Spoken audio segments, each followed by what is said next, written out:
Hi again guys, and welcome to another very highly requested review, for obvious reasons, of the new 12 vehicle 1.13 update patch. And this one is a car which, for me personally, could very easily swing either way as far as usability. It could be something that I use a ton, or not much at all. Now in this video I decided to, as you can see, do a little bit of a mix. At the moment you can see me playing around with the car, drifting, that kind of thing, but then later on in the video, around the 4-minute mark or so, I use a different tune on the car to try and just put in some conventional fast laps to see what the car can do, not just as a drifter, which is of course the intended purpose, but also beyond that, as we have with a variety of other cars in the franchise, other drift cars, even the HKS Sylvia, a variety of others, to see what they can do as more of a time attack style car, because visually, you must admit, there's a lot of similarities between time attack cars and drift cars, although the purpose of course is completely different. In fact, they're polar opposites. One's about looking good and the other's about going as fast as possible. So it's interesting the visual overlap that can happen there. Now this car, as far as spec, is a brute. It is by far the most impressive car in the pack in top trump style big numbers. And the biggest number of all, which surprised me, the one in fact that I had to do a double take on, was the engine. This is a 7.8 litre. That is monstrously big, and I had no idea that this car had that engine. For those who don't know, I don't follow drifting as a motorsport. I have a lot of respect for the skill, I have a lot of fun with it on various racing games. On some games I enjoy drifting a lot, on other games not so much.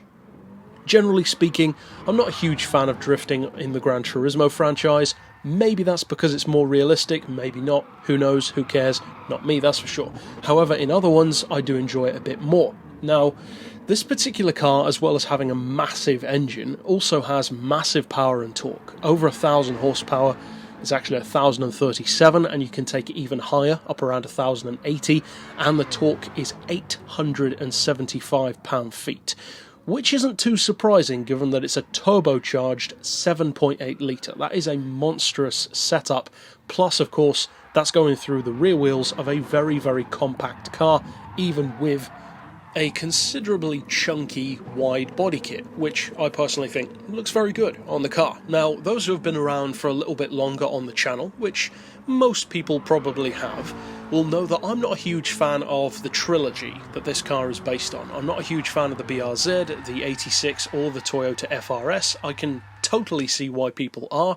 It does definitely harken back to the time of the AE86 and a variety of others, but it just doesn't really do it for me. I'm not a fan of smaller sports cars in general. I like bigger, beefier ones, and in a weird kind of way, this sort of spans that gap. It has a much larger engine, much more power, and even the weight is a little bit higher. In fact, it's quite a bit higher than the car like this would usually be, at 1,433 kilos, and the horsepower per tonne, incidentally, is 724. Now, the category on this car is, surprise, surprise, Group X, which is of course a controversial topic, one which I actually plan to discuss in depth tomorrow in Beards and Cars, but in particular for this car, I think that's actually pretty good.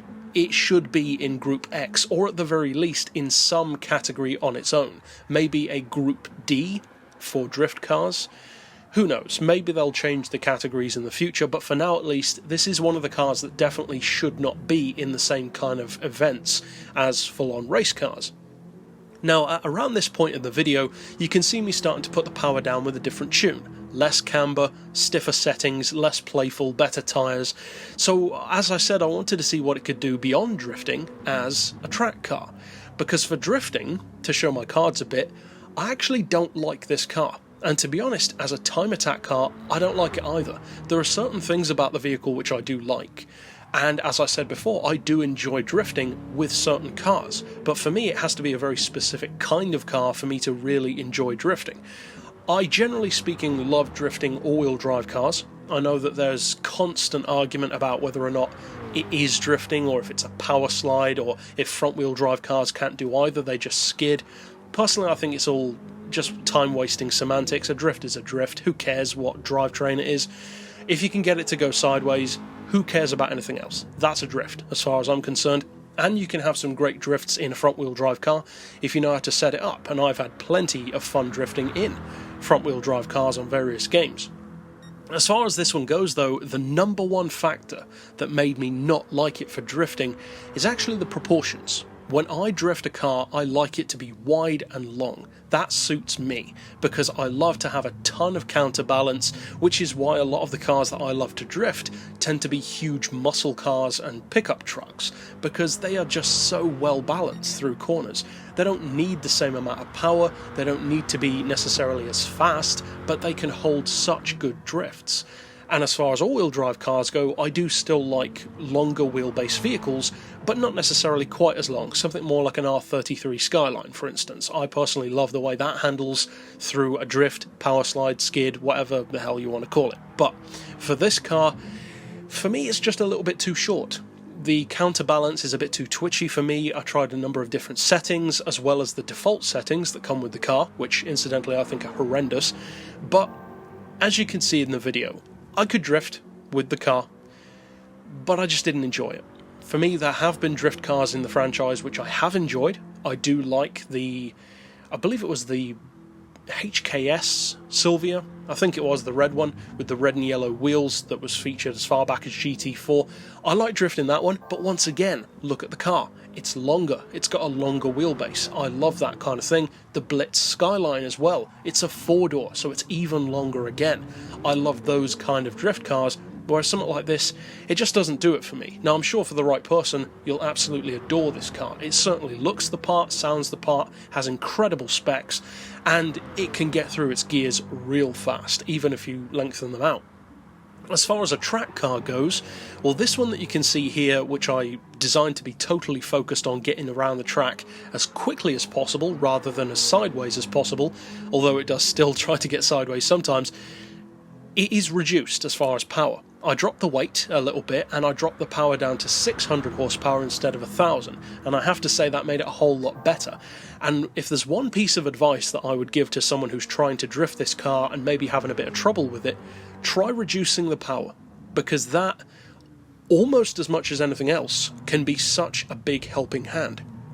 Because huge power is not necessary for drifting. The main reason why you need the bigger power is, of course, to maintain higher speeds while you are drifting, because when you see real-world drift events, they're taking corners very quickly and not losing much speed. It's much more about high speed flow through the corner rather than something like Gymkhana, which is very start-stop style. So if you're into that kind of thing, then the car will suit you well, but if you're trying to hold a drift and you're less experienced, try reducing the power. It could just help out, and it's a shame that you can't adjust where you want the weight ballast to be placed, because that in itself could help out quite a bit as well. Overall, my thoughts are mixed on the car. I like the way it looks, I like the way it sounds, I love the spec. The 400 grand price is pretty good as well, it has to be said. But for drifting, it's not quite there for me. It had some good moments, most of which you could see in the video. But overall, I've definitely driven better in the world of Gran Turismo for drifting. There are definitely better time attack cars out there, because at the end of the day, it's not intended for that. It's more of a kind of a hack job to try and make it do that. But it can do both if you want it to, although for racing, it's not really that useful anyway in Group X. So it's certainly worth a look. If you are a drifter, I mean, of course, you already own it already, you don't need me to tell you that. If you're not, well, if you're not experienced as a drifter, you might want to try something a little bit slower first of all, something like a sports car or even a muscle car to get your footing as far as drifting goes. This one is much more of a pro machine. I mean, it literally is a pro machine. So, give it a try. Don't expect to master it straight away, though. And that's about it. So a slightly different type of review, because we don't generally talk about drift cars. So, of course, if you want to check out various tunes and reviews for all of the other cars in the pack, then stick around on the channel. But for now, as always, thanks for watching.